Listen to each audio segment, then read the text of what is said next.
My next introduction is somebody many of you know and have known for a long time. But Lloyd, before you come up, let me give you just a little bit of background on the Moskowitz Prize. And I understand you're going to go into the whole history of it, but just a snippet from my perspective, because I was an active member of the board of the Social Investment Forum, of what used to be the Social Investment Forum is now USCIF, for many years, actually 11 years. And all during the 90s and even into the early double aughts. The organization didn't have much of a budget and didn't have any staff, and it's a whole different world now, thanks to Lisa and Michael and that whole team.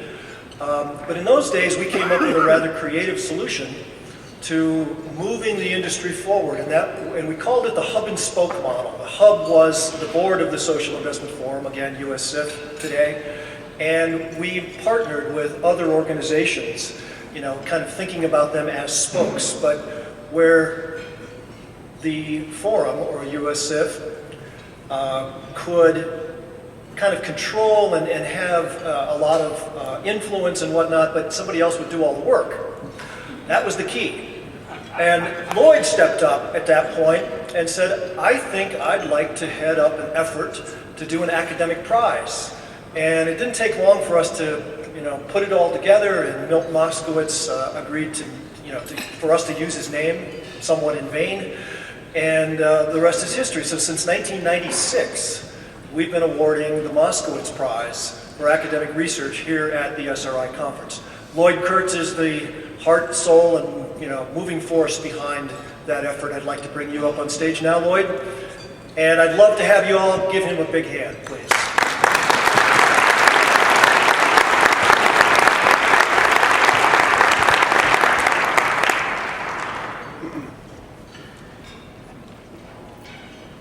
Well, I've discovered I can't talk anymore unless there are slides. So,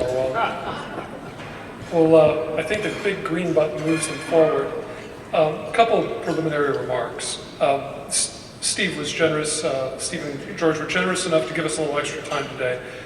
We want to introduce the winner of the prize, but it dawned on us, we went a long time without explaining what this prize is or how it works. And so there's a certain percentage of folks in the room who really haven't been briefed. And even if you think you understand the Moskowitz Prize pretty well, there have been a lot of changes. The past 5 years have seen a real evolution, and it's no longer something I can just quickly explain, so we have slides.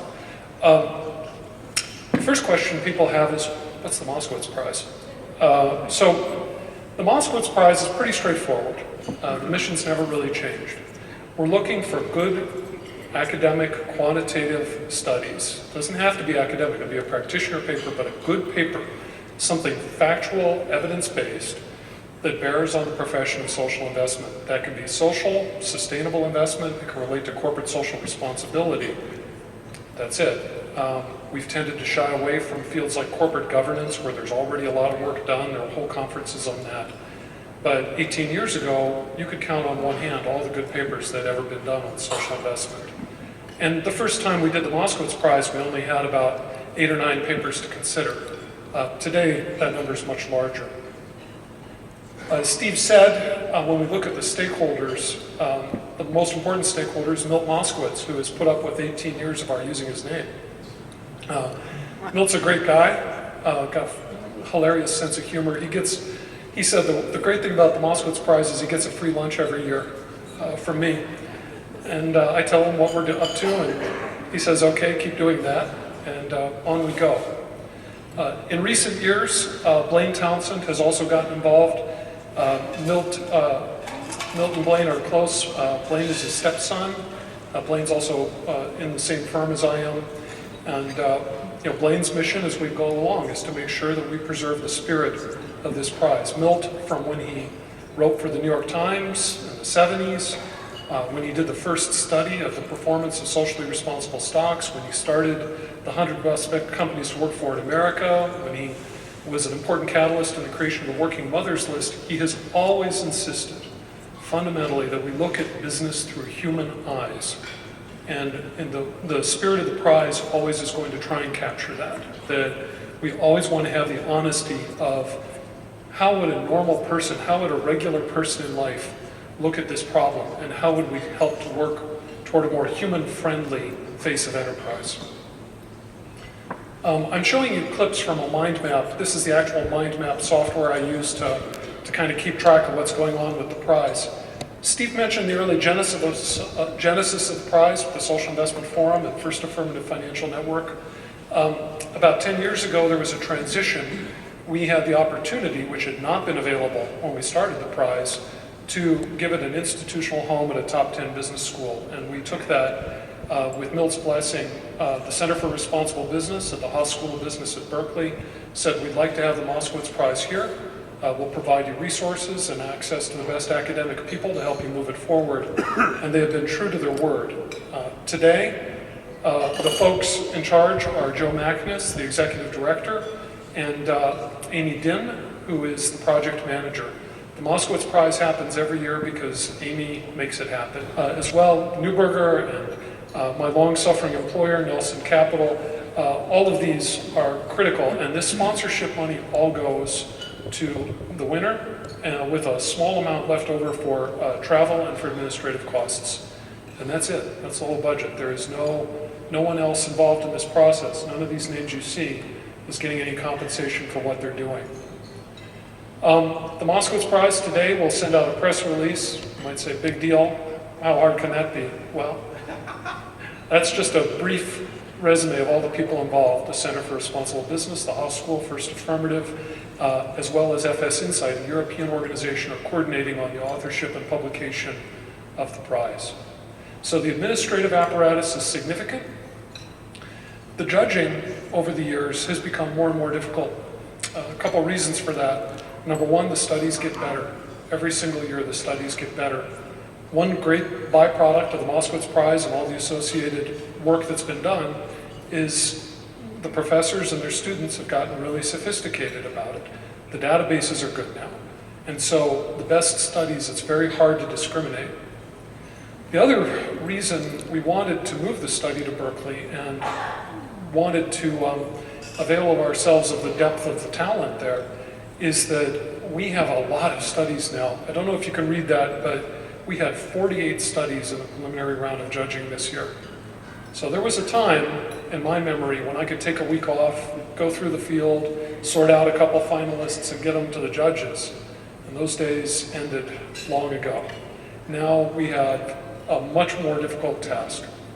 The judging follows simple criteria. The number one thing is it has to matter for social and sustainable investors. If it doesn't, we don't care.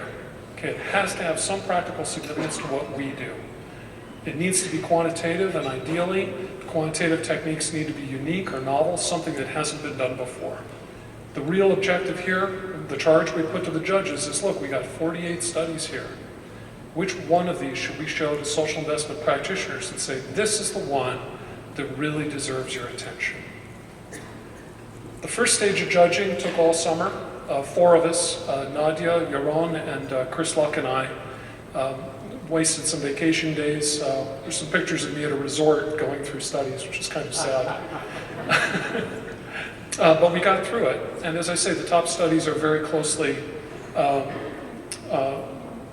it's very tough competition at the top of this process. These are the best people around the world, Europe, Asia, and the US, all submitting. Once we worked through that group, we got down to 4. We weren't able to get down to 3, which is our usual target. And we passed that on to the next judging group. And I'm very proud of the quality of these judges. Brian Bruce in particular I want to mention. Brian Bruce gave us instant credibility in 1996 when he said, I like the judges they've got. I'm going to automatically publish whatever paper they choose in the Journal of Investing.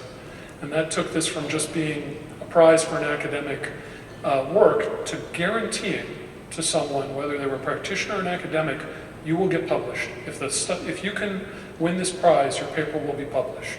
And that, I think, opened the floodgates and let people take a risk that prior to that maybe they'd passed on.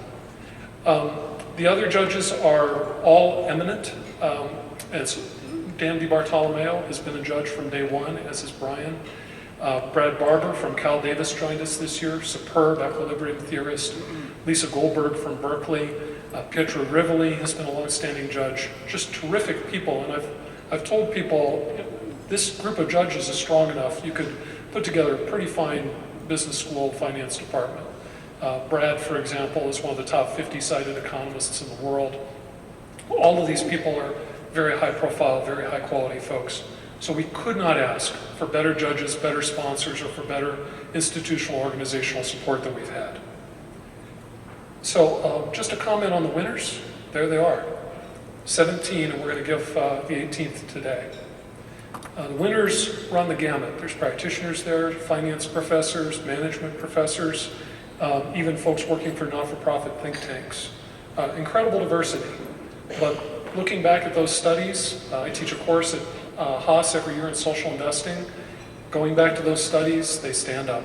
The judges have done a fine job of identifying work that there's an old line about art being news that stays news. The same is true about social investment studies. A couple interesting things about the winners. I hope the highlights can show up. There's little light blue circles. Only a few women. This is symptomatic of the underrepresentation of women in the so-called mathematical or hard sciences. In finance, that's changing. We see a lot of quality women who are involved. Folks like Pietra Rivoli are on the judging team, and Lisa Goldberg, but not that many. Also, sort of shocking to me, there have only been a few instances where one individual did a paper that won the prize. Brad Barber, Alex Edmonds, and the very first prize, John Gerard. If you were here then, remember John and his colorful way of talking. So, three solo winners, and none of them are women, till today. So, the 18th Moskowitz Prize is being awarded for a study. We'll have a panel tomorrow on it. If you're interested in engagement, you got to come. This is probably the best study of engagement ever done. We gave this prize last year. It's also one of the most important studies of corporate social responsibility generally, because it makes the strongest argument for a causal relationship between corporate responsibility and financial outcomes that's ever been made. It's methodologically innovative, and it is really, really good. The person who wrote that study, I hope, will join me in welcoming the rousing SRI Conference welcome to Caroline Flammer, here from MIT, Ivy School of Business. Congratulations.